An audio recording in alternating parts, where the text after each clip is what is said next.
Hello everybody, my name is Kinsey Gillis and welcome to science class. In today's lesson, we're going to be talking about something invaluable to life. Something we couldn't live without. Something we see every day. It's soil.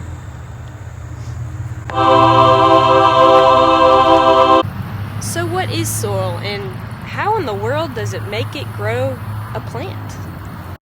Soil has four major components. Water, air, rocks, organic material or humus. Soil can be described as the living skin of the earth and is organized into layers called horizons. The top layer, or the O horizon, is made up of organic material such as decaying leaves or other plants. The second layer, or the A horizon, is topsoil and is composed of organic material and minerals. So, unlike the top O horizon, which is made of just organic material, the second layer has organic material and minerals. So these top two layers are most important when you're gardening because this is where the majority of your plant roots and the seeds are going to be germinating. So you need to make sure that these top two layers are nutrient rich and have all the key ingredients that you need for the plant that you're growing. The B horizon, our subsoil, is mineral rich, and that's because as water is leaching through or moving through the top two layers, the minerals move with the water and are stuck in the B horizon. Next we have the C horizon, or parent material. This is made of big giant chunks of rock that is kind of what the soil is made from. So the parent material is going to be weathered, and then eventually it will become part of the subsoil, then the topsoil. So if whatever parent material you have is going to determine what kind of minerals are in your topsoil. So as you can see here, there's big chunks of rock, and that's probably in here and here, and that's from our parent material. Below the C horizon, you have bedrock, so that ends our soil layer profile. If you've ever taken a walk through a forest, you've probably noticed that there's a lot of things that litter the ground, from plants to dead insects. We all know that these things don't stay there forever. They eventually decay, and they become part of the O horizon. They become humus. Humus is decayed organic matter, and this is very nutrient rich and becomes a benefit for our plants and is necessary for them to grow. So we've all heard that worms are beneficial for our gardens, but why is that? When worms are tunneling through the soil, they're making air pockets. So air can be available to the roots, but also water can flow through these tunnels and provide water to the roots. Also, worm feces is very nutrient rich, so shout out to the worms. There are three types of soils: sand, silt, and clay. Sand has the biggest particle size. You could tell that by how easily water and air can run through the particles. If you pick up a handful of sand, it's easily gonna fall through your fingertips. Silt has medium particle size. You can stick it together or pull it apart easily. Clay has smallest particle size. So depending on what kind of plant you have would depend on which kind of soil you would want to use. So most plants would probably grow best in loam, which is a mixture of sand, clay, and silt. But some plants, say a pineapple tree, is going to grow best in very heavy percentage of sand. But say an apple tree would grow better with a heavy percentage of clay. And that kind of explains why you don't see a lot of pineapple trees around this area, because we don't have sandy soil. We have clay soil.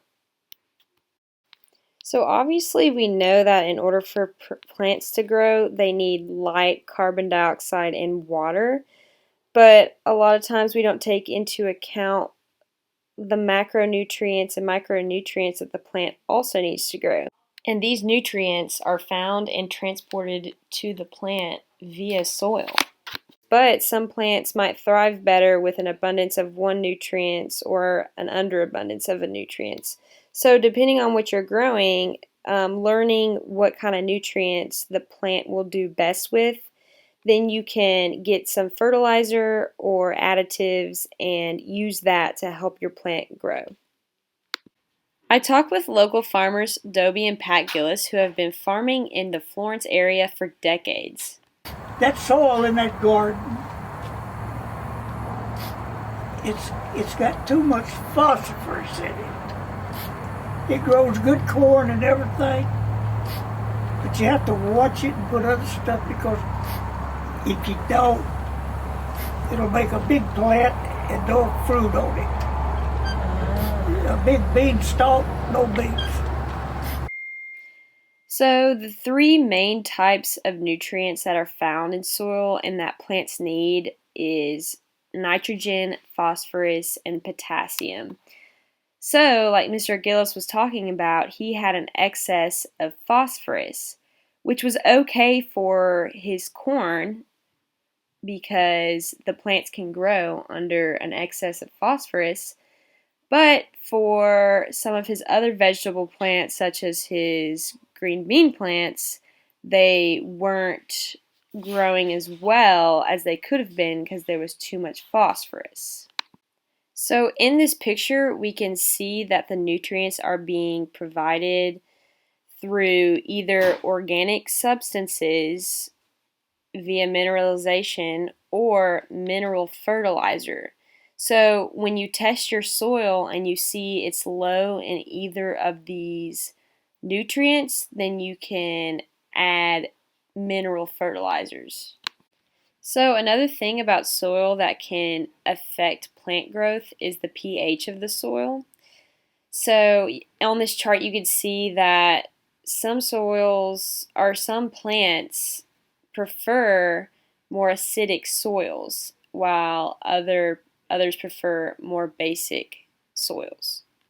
A lot of plants need acidic soil, and pine chips are high in nitrogen. They make a acidity soil.